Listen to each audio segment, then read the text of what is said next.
Muito boa noite a todos. Sejam todos muito bem-vindos ao programa Aprendizes, aqui pela Rede Chimarrão.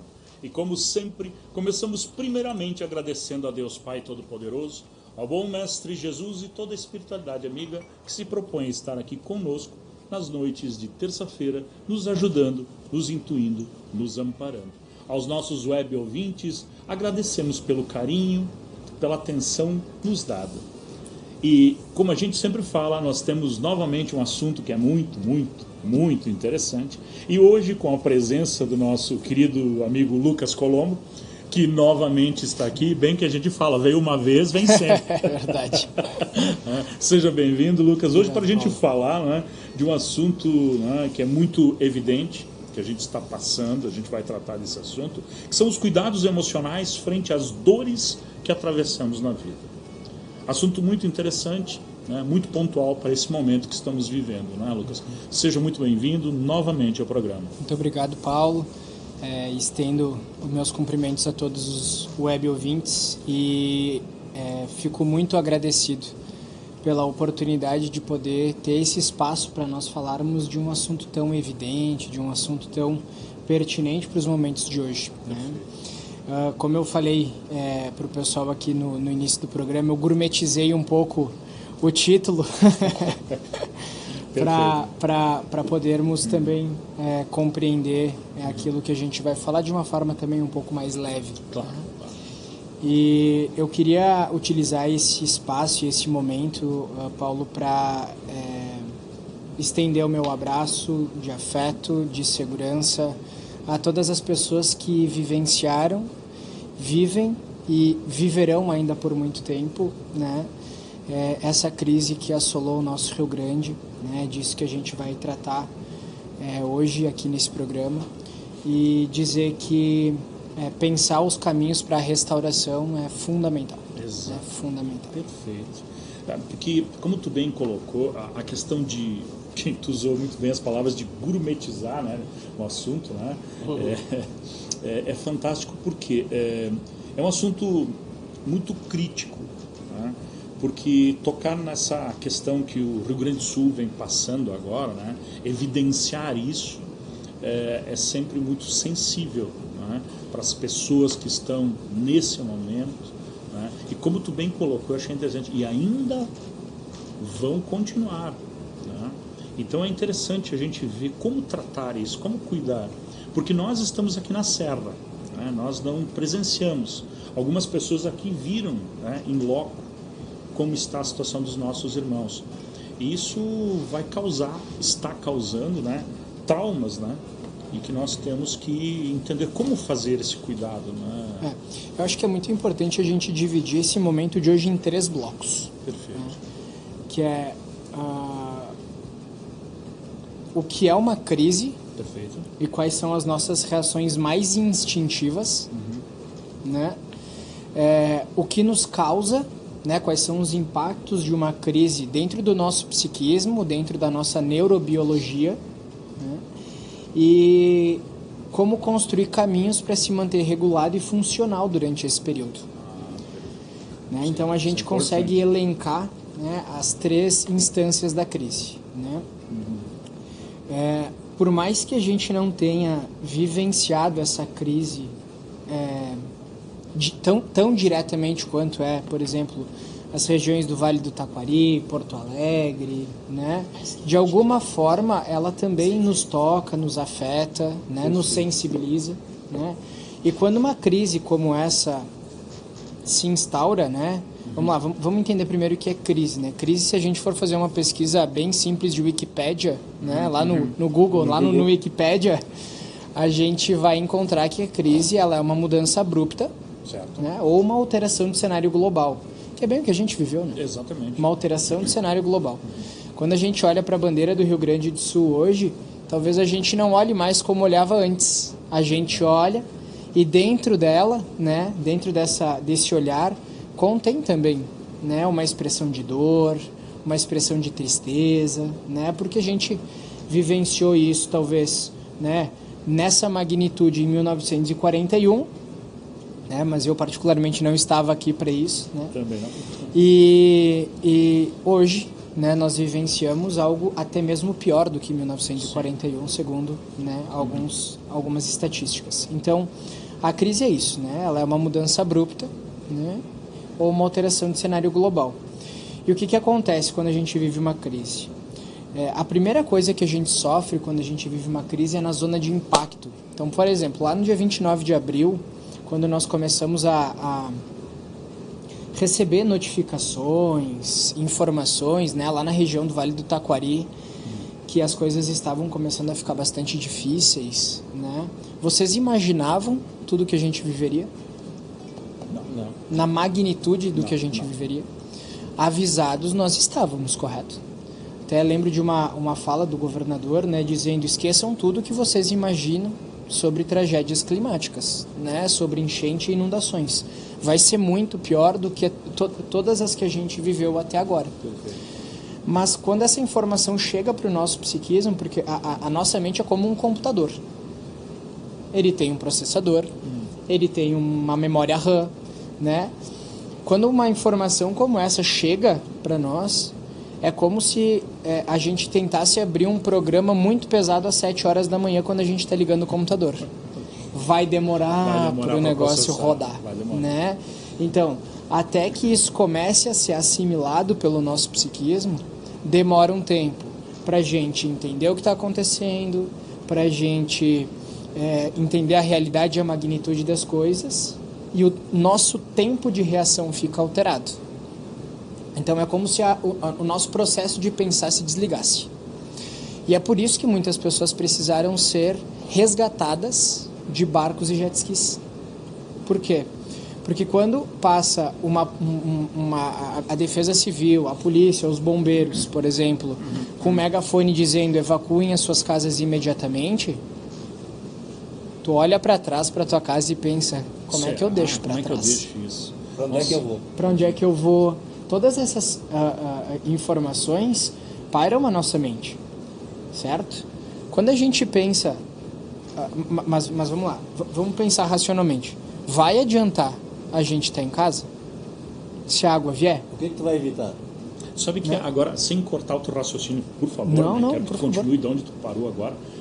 Aconteceu uma situação aqui na nossa cidade que era na questão da represa aqui Dalbó, né, que ela estava para estourar, né, e recebemos um alerta, né, que algumas regiões teriam que abandonar, né, e eu tenho um relato, né, de uma amiga nossa que ficou em casa, mas ela deixou o carro na rua e esperando a sirene, dizer, quando tocar eu saio. Não, mas já tinha sido mandado sair, mas aí eu fico imaginando agora que tu falou, olha o que devia estar passando na cabeça delas. Quando me avisarem eu saio. Mas é que sabe o que é? Por nosso psiquismo, entender a magnitude das coisas, ele precisa enxergar. É preciso ver. Vamos lá. Se esse teto começar a cair, o que a gente vai fazer? A primeira coisa que a gente vai fazer? Sair correndo. Mas por quê? Porque a gente está vendo o teto cair. Se alguém avisar. Então, o nosso tempo de reação, ele é baseado naquilo que a gente enxerga. Quando a gente pega a região da Matias Velha em Canoas, né? Quando a gente pega a região de Sarandi, né? Na região metropolitana, a água estava 4, 5, 6 quarteirões. Ela não está aqui. Não está aqui. Então, por que me preocupar? Aqui. Mas eu não consigo compreender rapidamente a magnitude das coisas. Por quê? Porque a nossa cognição desliga, o nosso processo de pensar desliga. E a gente tem 3 reações. Ou a gente luta para sobreviver, que daí pega o carro e sai. A gente foge, nega a realidade, pensa que talvez, né, isso não vai acontecer com a gente, ou a gente fica paralisado, sem saber se eu saio ou se eu fico. E aí quando acontece isso é porque ele levou um susto muito grande. Isso. O impacto foi forte demais. O impacto foi forte demais. Né? Então, dentro do nosso cérebro, o nosso cérebro ele é dividido em 3. A gente tem o cérebro de sobrevivência, o cérebro emocional e o cérebro que estariam as nossas funções mais intelectuais. Quando uma informação como essa nos impacta dessa forma, onde a vida humana ela fica em risco, todo o nosso cérebro, onde estão as nossas funções intelectuais, eles se desligam. E o que se liga é o cérebro de sobrevivência, que que é o que a gente chama que é o cérebro reptiliano. O reptiliano. O cérebro reptiliano é dos répteis, né? Nós falávamos isso no último programa. Inclusive, nós falamos sobre isso. Por quê? Porque quando a nossa cognição se desliga, o que se liga é as nossas reações mais instintivas. Isso tem uma lentidão para ser processada, para ser assimilada dentro do nosso processo cerebral. E aqui o nosso tempo de reação ele fica muito, muito, muito alterado. Por isso que muitas regiões precisaram ser... muitas pessoas precisaram ser resgatadas de barcos e jet skis, né? Porque não é simples pegar todas as coisas e sair. Sim. E outra, tu pega o quê? Tu leva o quê? Tu leva para onde? Eu não estou preparado. Né? O que eu faço com tudo aquilo que talvez eu construí 20, toda. 30, 40, 50 anos, como é o caso de alguns idosos, né, que passaram pela crise. Então, quando a gente vive uma crise, a nossa cognição ela está completamente desligada. Ela fica, por um bom tempo, completamente desligada. E ela se desliga ainda mais dependendo do tempo que nós vamos vivenciar, né, essa crise. Então, vamos lá, para as pessoas que estavam dentro dos abrigos. Perfeito. O processo de pensar ali não está acontecendo. Por quê? Porque não depende deles para comer, não depende deles para tomar água. Então, há sempre um alerta. Será que as chuvas vão parar? Será que eu vou comer? Será que eu vou beber água? Será que eu vou ter minha casa? Né? Ali a gente está reagindo instintivamente.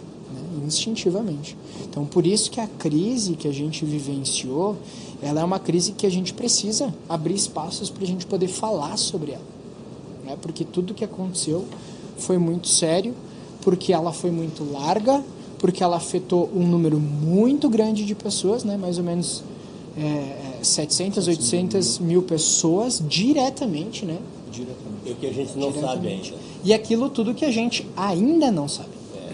Sabe que agora tu estava falando, Lucas, e eu me lembrei da nosso último encontro que tu estiveste, que a gente tocou num assunto que era o trauma pós-guerra. Lembra que a gente comentou isso de duas situações, do Vietnã e depois do Kuwait, que a gente relembrou, né? Onde o pessoal que voltou do Vietnã estava sem preparo, né, pelo governo, né, de um atendimento, né, completo para o pessoal, e eles tiveram vários problemas, né? E já no Kuwait foi um pouco mais tranquilo, né? O pessoal fez um programa de atendimento. E hoje a gente enxerga que a crise que está assolada no Rio Grande está tendo a questão emergencial de atendimento primeiro, mas é a pergunta, tu sabe de alguma coisa, tu tem um entendimento se está sendo feito alguma coisa para preparar esse lado psicológico das pessoas, desse enfrentamento de crise?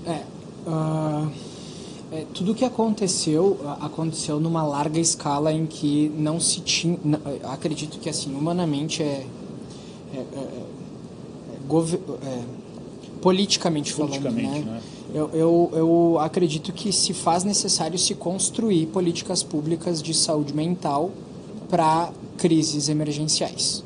Mas eu não sinto que nós temos hoje construído, né, políticas para cuidados emocionais dessas pessoas. Muitas pessoas, muitos profissionais, também as dioceses, né?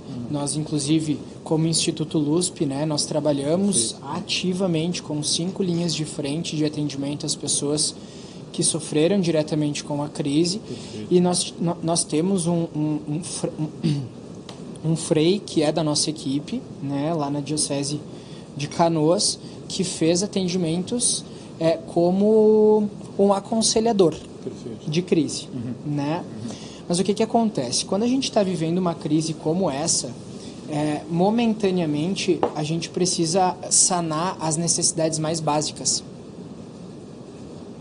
Então a gente vai ter que pensar em cuidados emocionais a partir de agora. Porque lá, naquele momento, já maio inteiro era salvar a vida, era comer, era garantir um lugar, né, de segurança para se estar, né?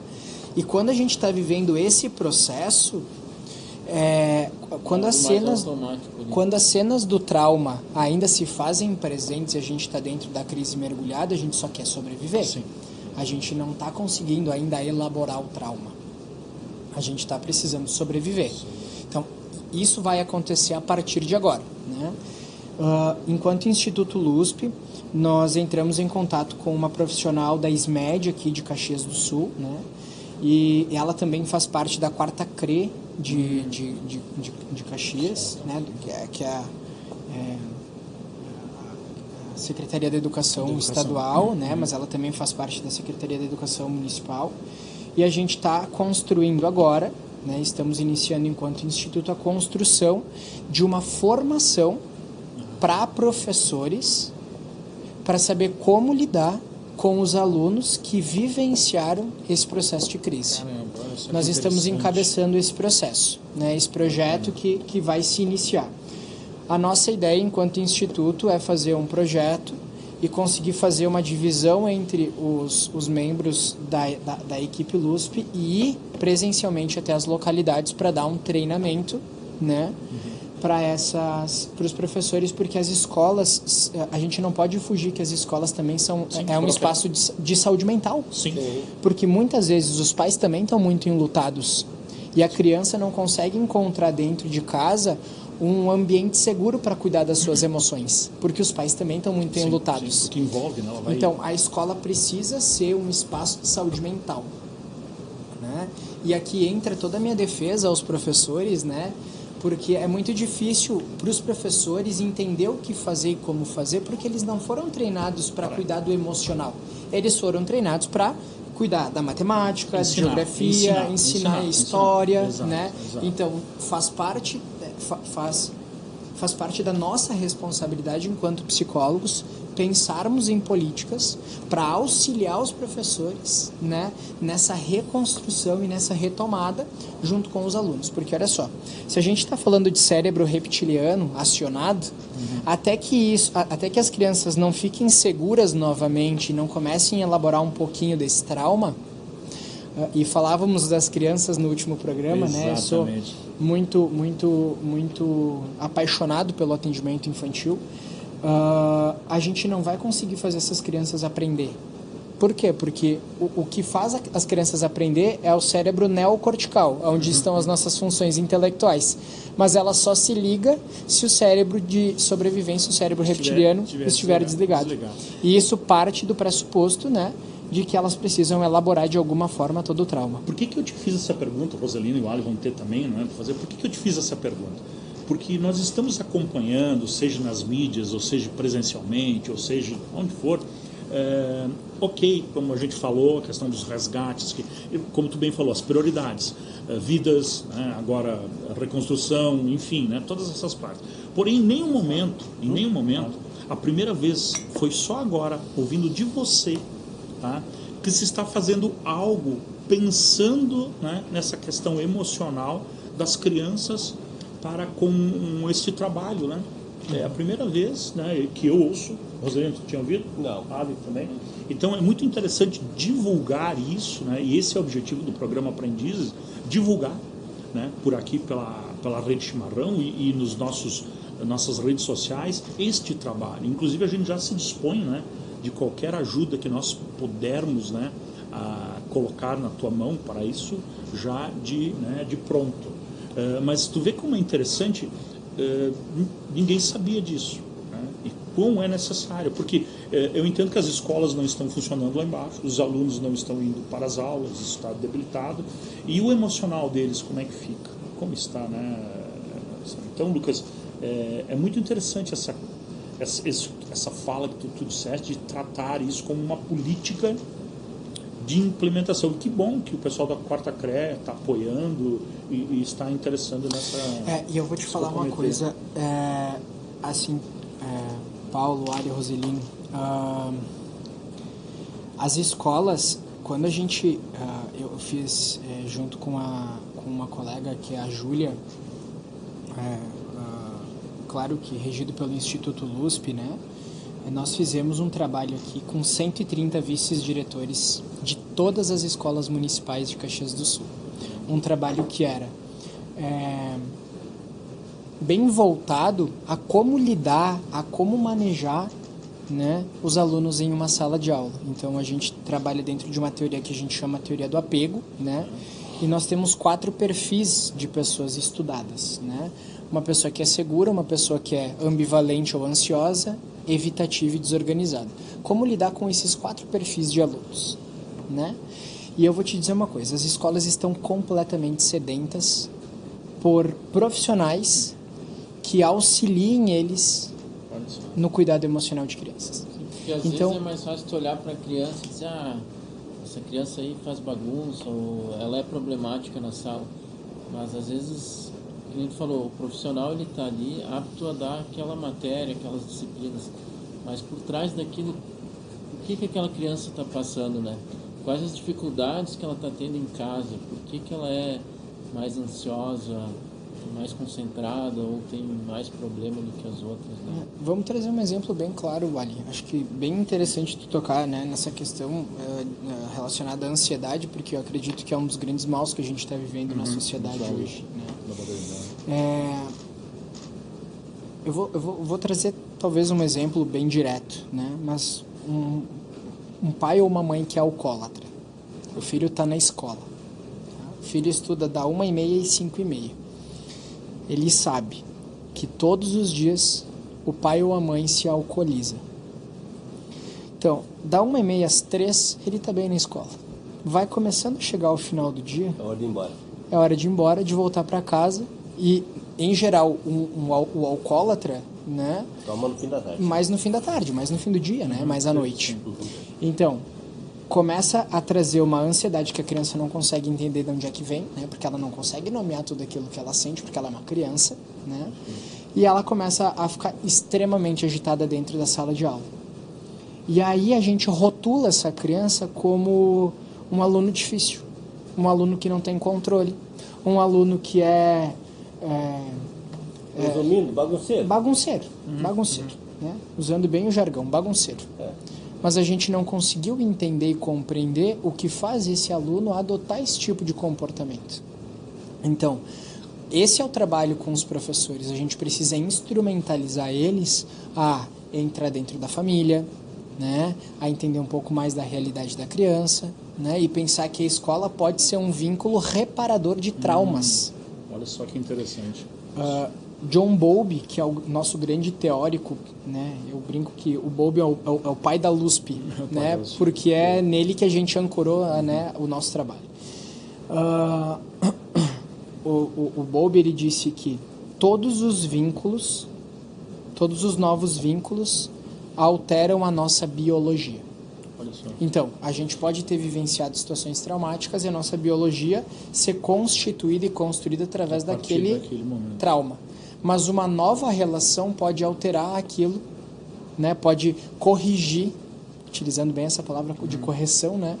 A correção da nossa biologia através de um vínculo novo e saudável que se instaura a partir daí. E olha só que interessante, isso o estudo colocou, seria uma situação normal, vamos dizer, normal, de uma criança que vive aqui, não conviveu num momento trágico de crise, né?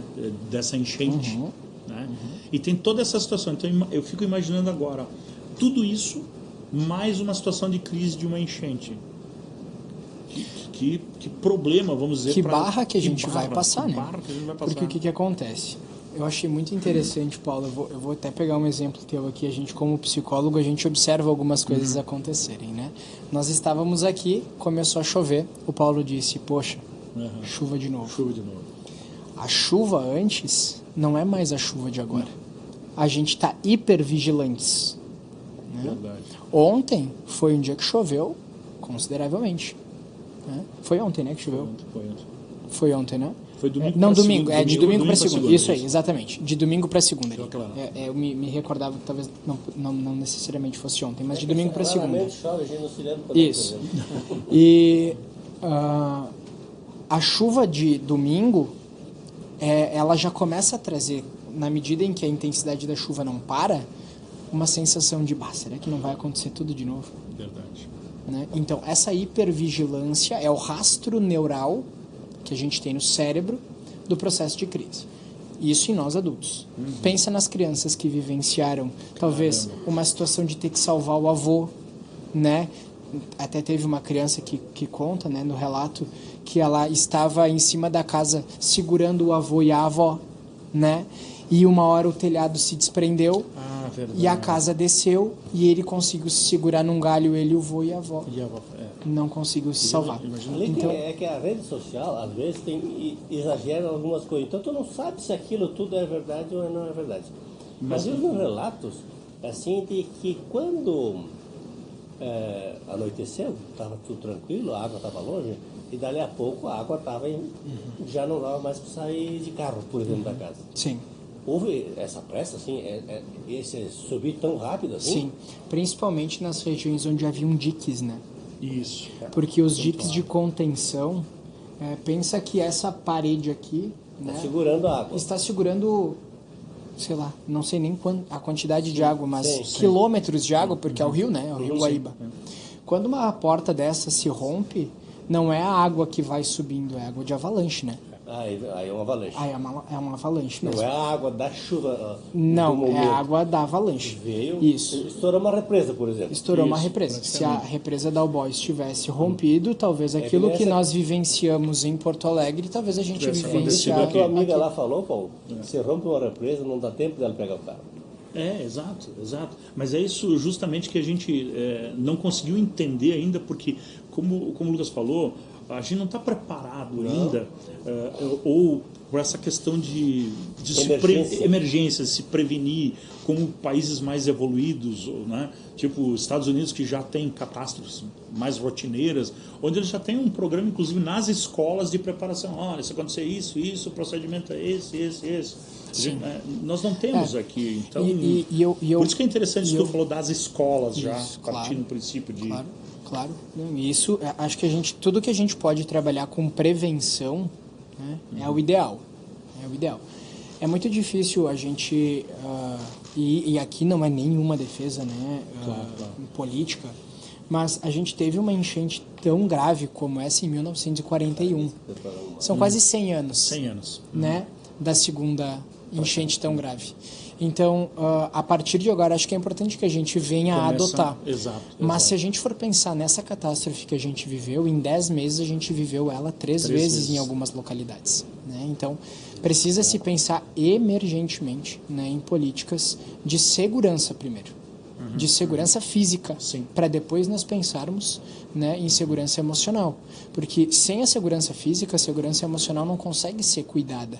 Por muito tempo, as pessoas que ajudaram nessas regiões, elas ajudaram a garantir mantimentos, a essa sobrevivência natural. Né? E a crise ela nos deixa numa hipervigilância que nos deixa agitado, com medo, né, ansioso, com dificuldades de concentração em tarefas normais. Então, ela tem um impacto importante. A gente precisa pensar e falar sobre isso, né, em todos os espaços que for possível, principalmente dentro das escolas. Perfeito. Mas eu vejo uma dificuldade enorme, assim, imaginar como é que a gente levaria esse ensinamento para as crianças. Os professores não têm essa qualificação. Não tem. Não. Então, teria que ter um profissional da área com conhecimento, ou que tivesse uma aula por semana, uma aula por mês, sei lá, para ir levando esse conhecimento para as crianças. Mas eu vejo o Estado com uma dificuldade enorme de pagar os professores que tem hoje. Aí tu tem que botar mais professores? É que, na verdade, eu acho que o que o Lucas falou é justamente isso, o trabalho, né, que o Instituto Lúcio vem fazendo é qualificar esses professores com esse tipo de treinamento. Porque também não vamos ter profissionais na área de psicologia para todo esse ensino, mas essa acho que é a base da ideia, preparar um treinamento, mas, assim, que no futuro vai ajudar agora muito na crise que nós estamos vivendo, e no futuro, com certeza, no dia a dia das nossas crianças, como o Ali colocou, daquela criança que às vezes é ansiosa, às vezes, né, porque normalmente o pessoal tratava isso com Ritalina, né? Parece uma coisa idiota falar isso, né? Mas tinha criança ansiosa, o professor tal, e o pessoal mete a Ritalina que tá tudo certo, né? Ele vai se acalmar. Transtorno do deficiência, déficit de atenção e hiperatividade, né? O TDAH, o famoso TDAH. TDAH, exatamente.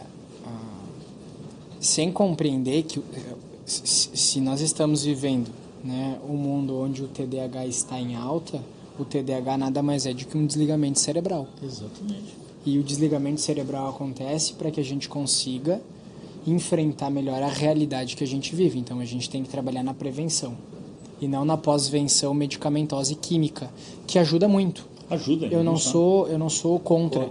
Mas a gente fica então trabalhando somente na remediação, né? E não naquilo que de fato seria na origem o trabalho na origem, nas raízes, né? E por que é importante esse trabalho e esse espaço, inclusive, né? Porque a gente precisa entender o que a crise gera em nós, né?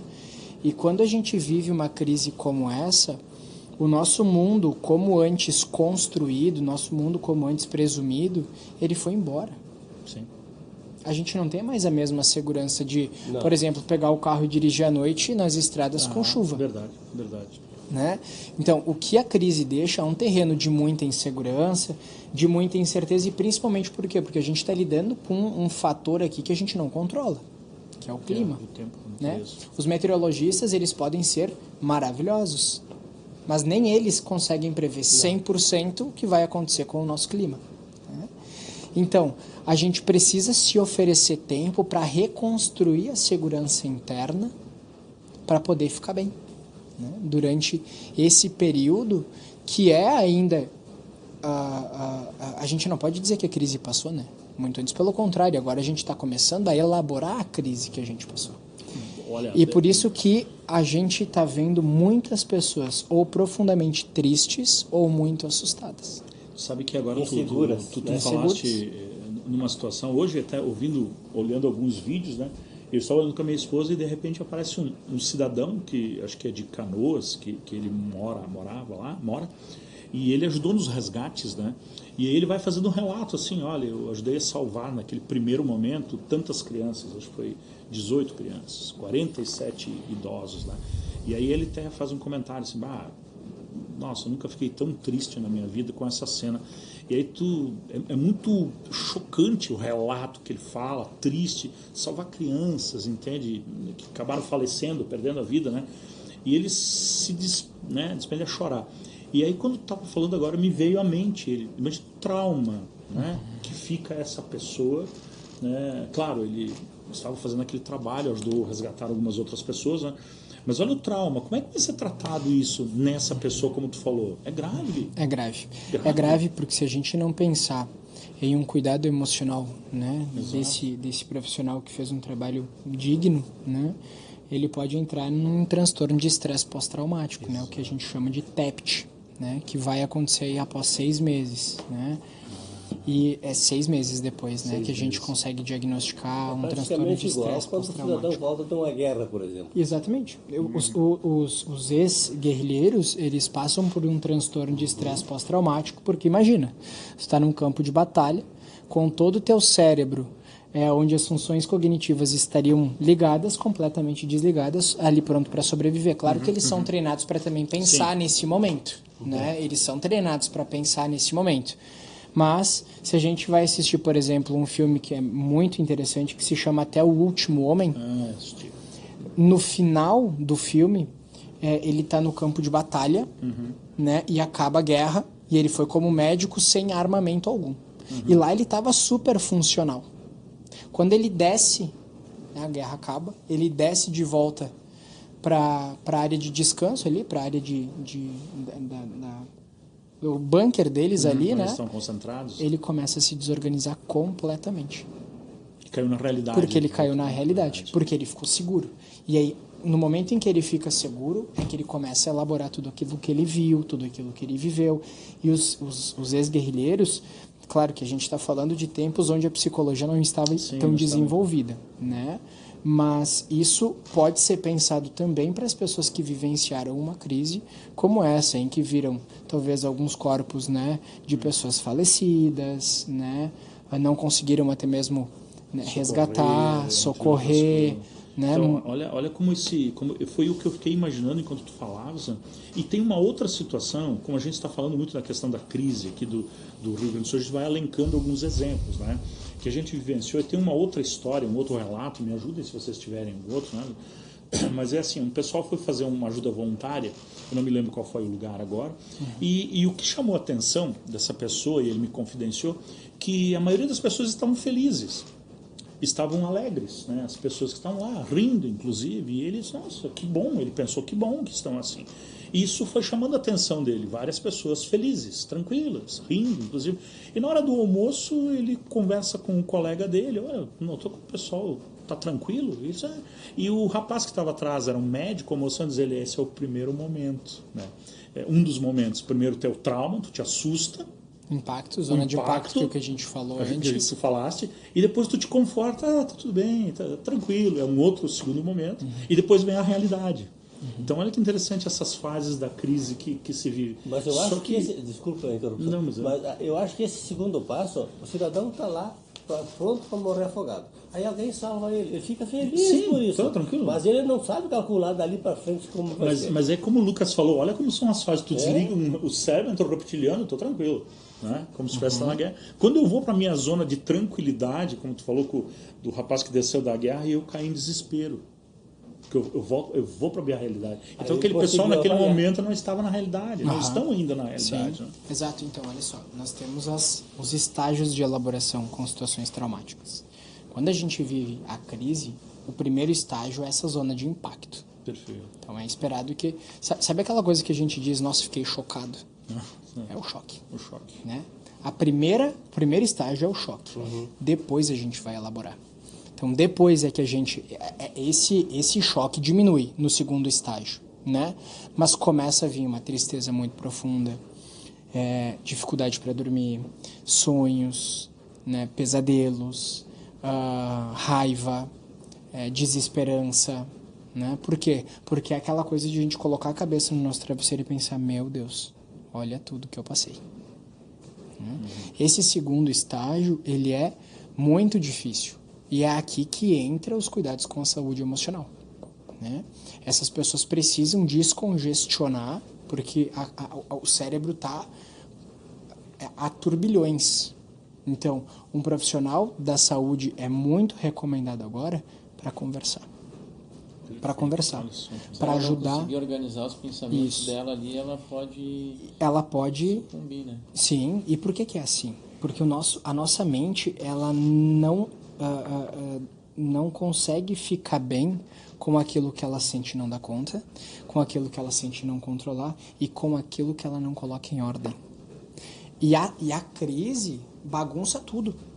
Até que a gente não consiga colocar o relato em ordem, a gente não vai ficar bem. Interessante, né? Até que a gente não organize o fio da meada, a gente não vai ficar bem.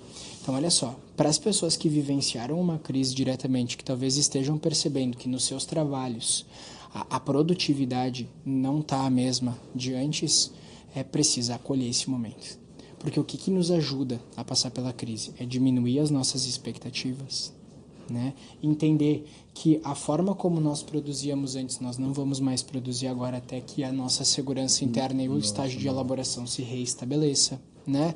Na crise a gente só faz aquilo que a gente consegue, nada além disso, né? E essa receita não vem de fora, não vem façam tal coisa que vai dar certo. Vai dar certo. Não, é muito da escuta das nossas necessidades. Vou trazer um exemplo para vocês.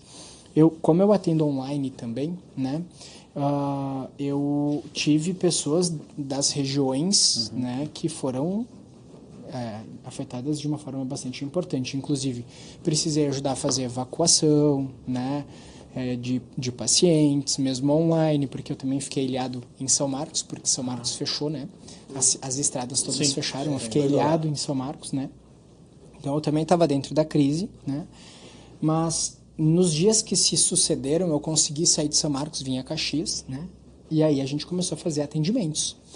E atender as pessoas que atravessaram uma crise é muito pesado, né? Porque a gente está ali ouvindo um relato muito denso, né? Então não tem como a gente não se envolver emocionalmente, né? Claro que a gente tem uma técnica, né? Mas no momento em que a gente desliga a sessão, aquela coisa vem também para cima de nós, né? Aquela onda de pesar, aquela compaixão, a empatia, tudo isso vem também, né? A preocupação com esses pacientes, né? Tudo isso é natural que a gente sinta também. Então, eu reduzi a carga horária da minha agenda, né? Por exemplo, eu tenho pacientes de outros estados, então eu sabia os pacientes que estavam mais organizados, minimamente organizados, e eu dei foco para atender a crise. Perfeito. Mas eu precisava de espaços para ventilar. Uma das coisas que me ajuda a ventilar muito é fazer esporte, né? Então, eu precisei aumentar até mesmo a minha carga horária de esporte, né? Porque senão o profissional que ajuda vai adoecer então, também. A gente precisa, quando o avião despressuriza e caem as máscaras de oxigênio, quem é indicado que a gente coloque primeiro? Em quem? Em nós ou em quem a gente ajuda? Em nós. Então, se eu sou um profissional que estou ajudando na crise, eu preciso estar bem cuidado. Sim. Né? Então, e isso também vale, né, para quem passou pela crise diretamente, né? Ajuda muito baixar as expectativas e entender que na crise a gente só faz aquilo que a gente consegue, aquilo que a gente alcança, né? Nada além disso. Você me lembra aquela dica lá que uma vez me deram, que é assim, um dia de cada vez. Um dia de cada vez. Às vezes a gente está se preocupando muito com todos esses pensamentos, com todas essas coisas que estão acontecendo. Então, que nem o nosso amigo falou, baixa expectativa, vamos viver um dia de cada vez. E é interessante isso aí que ele falou, porque eu tinha pego aqui algumas coisas, estratégias para lidar com dores emocionais, né? Então, falava sobre o autoconhecimento e o autocuidado, né? Então, esse autocuidado, ele está envolvido com o exercício físico, com a nossa alimentação também, né? Então, diversas coisas. Sim. É importante a gente se dar conta e lembrar que não é só o problema da enchente. Nós temos uma série de crises na vida. Muito legal isso, Rosalino. Muito legal isso, Rosalino. Que a pessoa que não está nada a ver com a enchente está fora disso, mas eles podem ter problemas de crises emocionais, coisas que podem acontecer. Como, por exemplo, a separação. Sim, o casamento. A perda de um ente querido. A perda de alguém que a gente ama. A perda de um emprego importante. Isso tudo é luto, né? Tudo isso é crise. E vou te trazer para mais uma realidade, Rosalino. Um casamento, quando a gente casa, quando a gente sai da casa dos nossos pais para ir morar junto com as esposas, né, com os nossos cônjuges, isso também é uma crise. Por quê? Porque nós vivenciávamos dentro de um mundo. O mundo que a gente está vivenciando agora é bem diferente. É bem diferente. Então, olha só, a crise, né, o Rosalino puxou aí um fio que a gente seguiria até as 11 horas da noite. Que é, a crise rompe o mundo que antes nós conhecíamos. Rompe. A chuva antes era uma coisa para nós. Hoje a chuva é outra. Sim. A bandeira do nosso amado Rio Grande era vista de uma forma. Não tem como não olhar para a bandeira do nosso Rio Grande com dor. Não tem como ouvir o hino do Rio Grande do Sul sem se emocionar. Porque nós passamos por um momento muito duro, né? E isso me emociona. Sim. Me emociona, porque a gente vai ter que reconstruir esse mundo novamente. Tá, mas eu tenho o mundo antigo e o mundo novo. Como é que é o caminho de um lado para o outro? Construindo uma ponte. Mas construindo essa ponte, é uma ponte segura? É uma ponte que eu conheço? Não. Ela é tipo uma pinguela, uma corda bamba.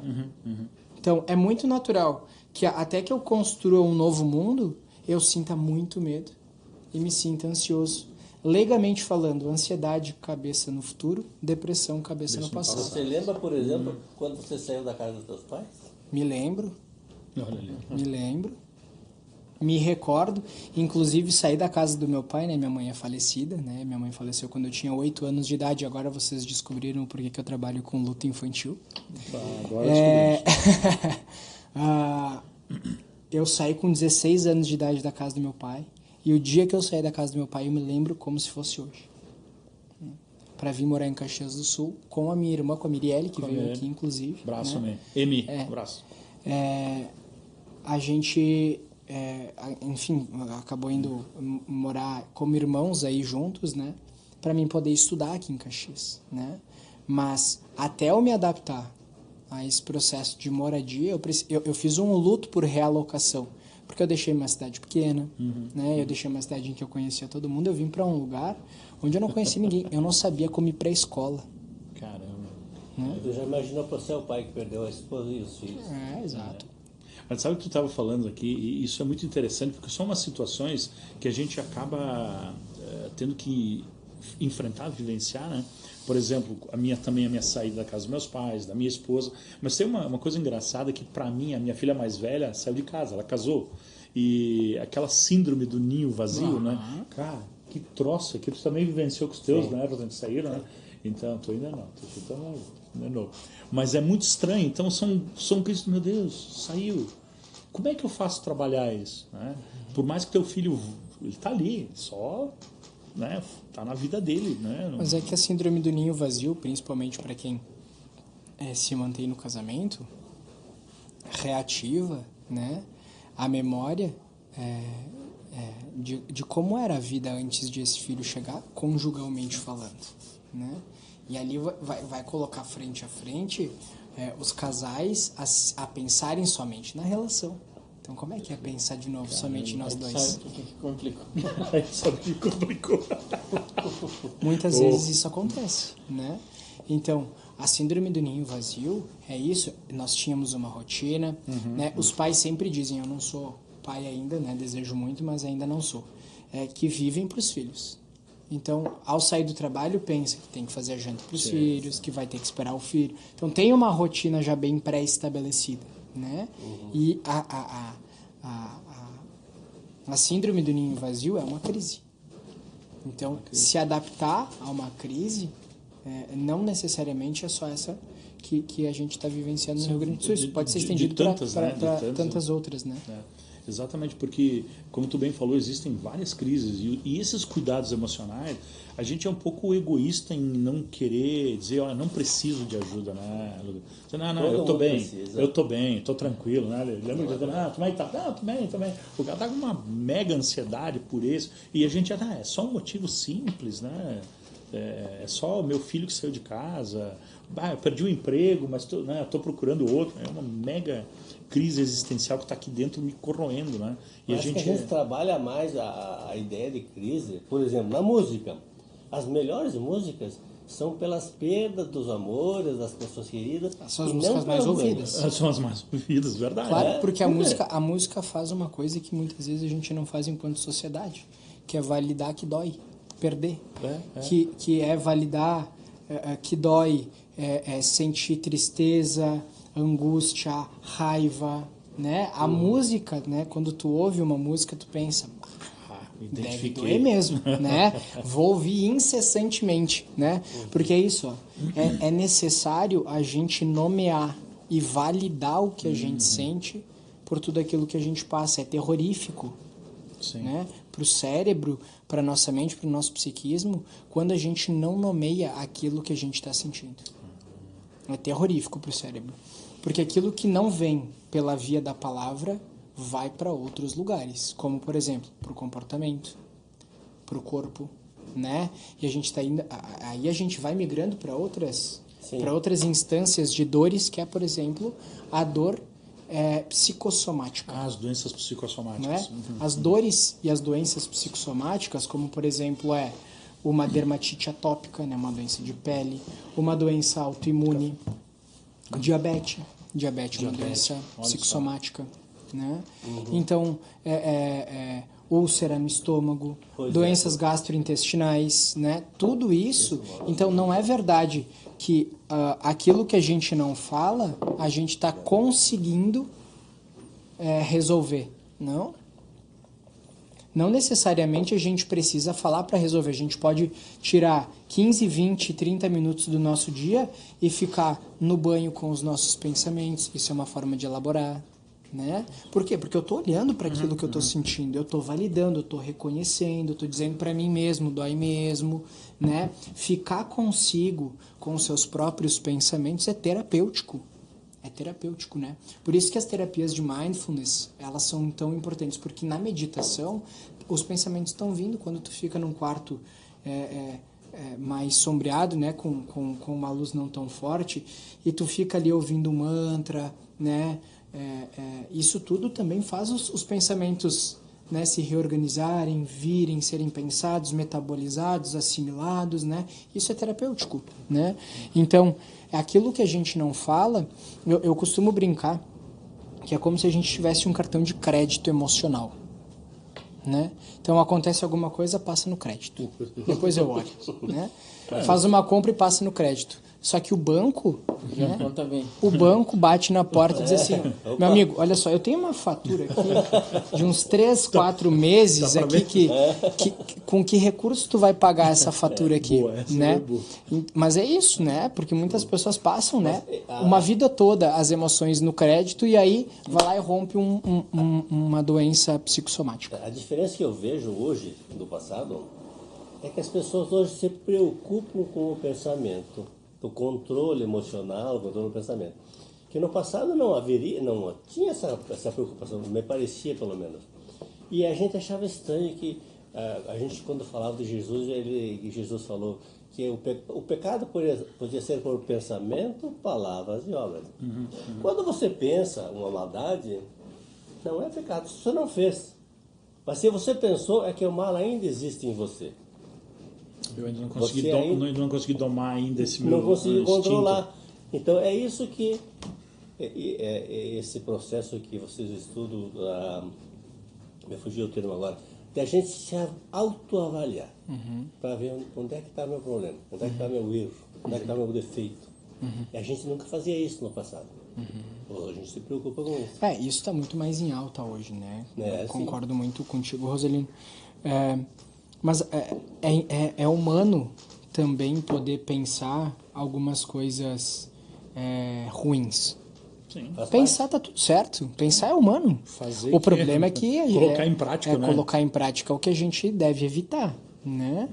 Então, no momento em que está no pensamento, né, não está na prática, não está na ação. Isso é humano. Né? O que nos faz humano é sentir as nossas emoções. Por que a raiva não pode ser sentida e a alegria sim, se ambas são emoções? Né? O filme Divertidamente está aí para nos trazer esse esclarecimento metafórico, né? Mas que é tão humano. Dentro de nós operam pessoinhas lá que é a raiva, que é a tristeza, que é a alegria, que é o nojo, que é a ansiedade, que é o medo. Né? Emoções que são extremamente humanas. Se muito um pensamento, tu acaba falando. Tu vai colocando verbalizar. E depois tu acaba botando na prática. Então, isso que eu quero pensar. O cuidado, o pensamento, ele vem. A todo instante ele é vem. automático. Mas eu não posso alimentar aquilo que eu não quero que cresça. Então eu não posso pensar isso de novo. Mas é como eu lido com os meus sentimentos, né? Não é isso aí. É como eu lido, exatamente. Como eu lido. Então, olha só, quando a gente pensa que a raiva, né, é uma das emoções mais censuradas, né? Não pode sentir raiva, né? A gente joga lá, passa a raiva toda no cartão de crédito emocional, né? E aí, dali a pouco, rompe. E aí, tu fala tudo que tu tinha para falar. Por quê? Porque isso é um acúmulo de raiva que não foi pensada, que não foi falada, que não foi metabolizada, que não foi trabalhada, que não foi assimilada. Então, entre não falar ou falar, a raiva é sentida. Sim. Falar ou não falar é uma escolha. Quando a gente não fala, a gente deixa lá e a água vai entrando no copo, né? A raiva vai entrando no copo. A poupança vai aumentando. A poupança vai aumentando, a fatura vai aumentando e dali a pouco ela derrama. Então é importante a gente poder encontrar formas de poder lidar com aquilo que é tão humano, né? Que são as nossas emoções. E sempre faz parte da crise, né? Essa desorganização, né? Faz parte da crise se encontrar em um momento de desorganização. E trazendo para a nossa crise do Rio Grande do Sul, né? Evidencia ainda mais de uma situação como está se vivendo agora, né? E é humano, né? Que, por exemplo, a gente sinta muito pela dor do outro, né? Que a gente está atravessando um luto coletivo, né? O Ari estava falando aí, né? Da culpa no início do programa. Muitas vezes a gente, debaixo do chuveiro, acredito que todo mundo tenha pensado em algum momento, poxa, eu tô aqui, né? Com água quentinha, vou deitar na minha cama, né? Como é que estão as pessoas que não têm esse momento, né?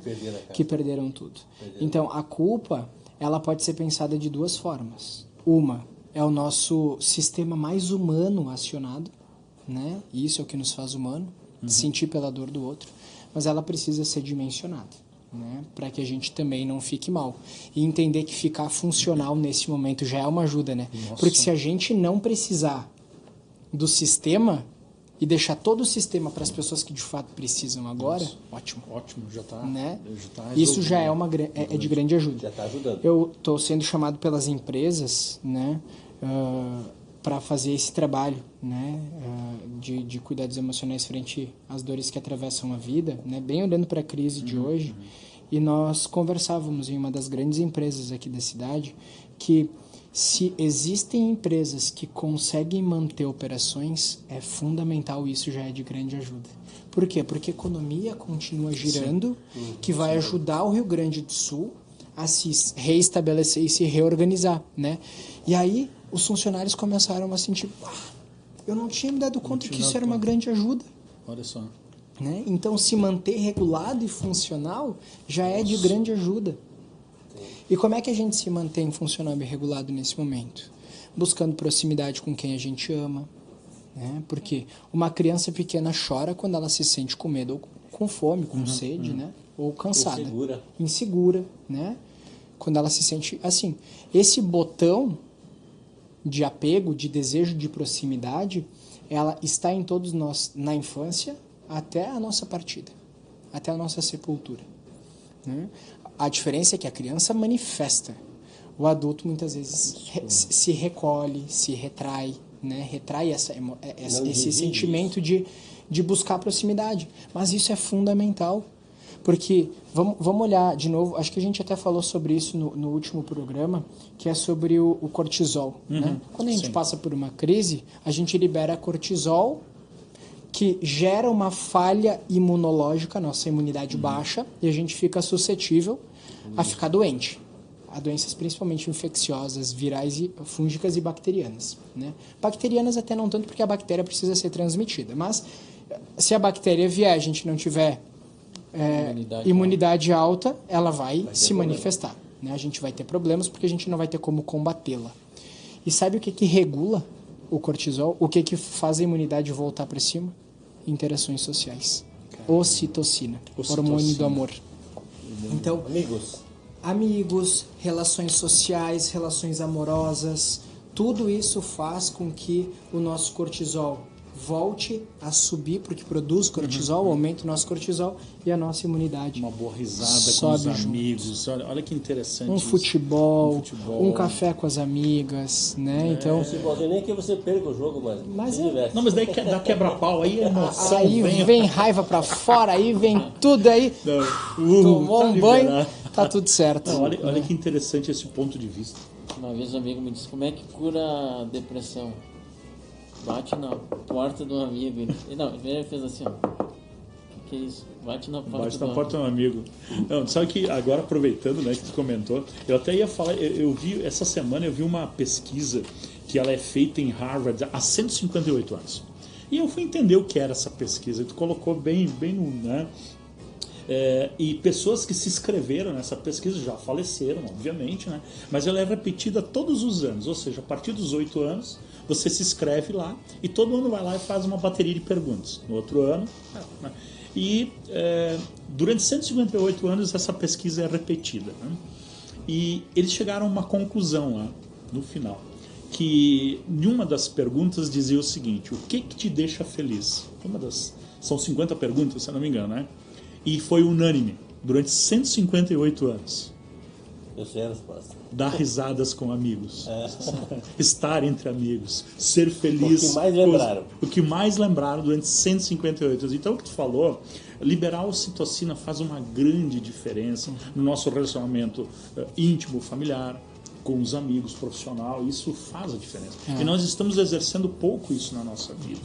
Né, Lucas, no nosso dia a dia, e que vai fazer uma diferença também agora nessa questão de crise que a gente está vivendo, porque tu imagina eu ir lá ser solidário e ajudar o meu irmão triste, chateado, não que seja motivo de grandes risadas, mas pelo menos ser, né, um pouco mais solidário e feliz. Né? E uma das coisas agora é que nem sempre a risada com os amigos nesse momento vai vir porque nós estamos atravessando um período triste.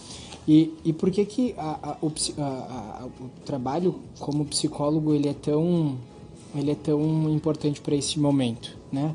Mas eu não quero só falar que o psicólogo é quem vai salvar, né? Porque muitas pessoas não vão ter acesso a isso. Certo. Mas a escuta genuína Nossa, bem colocado. é tudo que a gente precisa para ajudar a elaborar tudo que nós vivenciamos. Ouvidos. Né? Nós precisamos ouvir as pessoas em relação às suas dores. Perfeito. E olha só o que eu tenho para te dizer, Lucas. Acabou de novo o tempo. Olha como voa aqui o tempo. Já. Novamente. É que quando o assunto é bom, ele flui de uma maneira... Como tu falou, dá para ficar aqui até às 11 horas. Né? Com certeza. Lucas, novamente a gente aqui, em nome do programa Aprendizes, de coração quer agradecer aqui, né, a tua participação, a tua disponibilidade. Muito obrigado. E virão outros, né? O pessoal já está pedindo, né? Virão outros. Muito obrigado. Eu quem agradeço novamente por esse convite. Para mim é sempre uma alegria muito grande, né, estar aqui com vocês nesse momento. Perfeito. Sendo assim, chegamos ao final de mais um programa Aprendizes. Agradecemos então a Deus Pai Todo-Poderoso por essa divina oportunidade, o bom Mestre Jesus e toda a espiritualidade que esteve aqui presente hoje nos ajudando, nos intuindo e nos amparando. Aos nossos web ouvintes, de todo o coração agradecemos a paciência e a audiência. Tenham todos uma excelente, próspera e abençoada semana. Fiquem todos com Deus.